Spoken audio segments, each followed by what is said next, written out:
এক কাপ চা বানিয়ে দেন। সাহেব, আপনার কাছে ফোন আছে? আমার না বাড়িতে ফোন করতে হবে। আচ্ছা বেটা, এই নাও। হ্যালো মা, আমি তো শহরে পৌঁছে গেছি। আমি এখানে অনেক টাকা কামাবো আর তোমাকে টাকা পাঠাবো। আচ্ছা বেটা, তুই কিছু খাইছিস? মা, আমি রাস্তার ভিতরে খেয়ে নিয়েছিলাম, আর এখন তো আমি চা খাবো। আর আচ্ছা ঠিক আছে, তাহলে পরে কথা হবে। আরে তোমাদের দুজনের নিয়ে আর কাজই হয় না, মনে হচ্ছে অন্যজন রাখতে হবে। জলদি জলদি করো।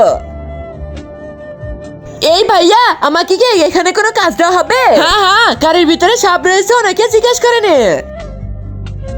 সাহেব, আমি এখানে কি কোনো কাজ পেতে পারি? কাজ? হ্যাঁ হ্যাঁ, আমার তো একটা লোকের দরকার। যা যা, ওদের দুজনের সাথে কাজ কর। ঠিক আছে সাহেব, ঠিক আছে।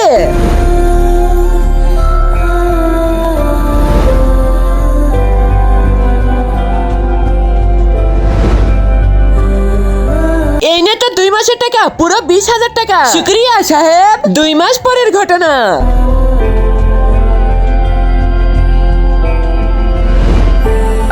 মা, আজকে তো আমি গ্রামে ফিরছি। সত্যি বেটা? মা, আমি তো নতুন একটা ফোনও কিনেছি আর নতুন ফোন দিয়ে কথা বলছি।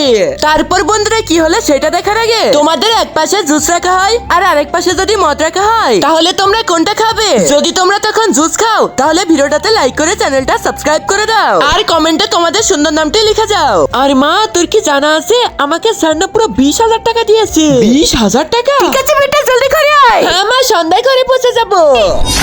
আরে চোর চোর, আমার ব্যাগ দে। বন্ধুরা, ভিডিওটি যদি তোমার মন কেড়ে নিয়ে থাকে তাহলে পরে ভিডিওটাতে লাইক করো।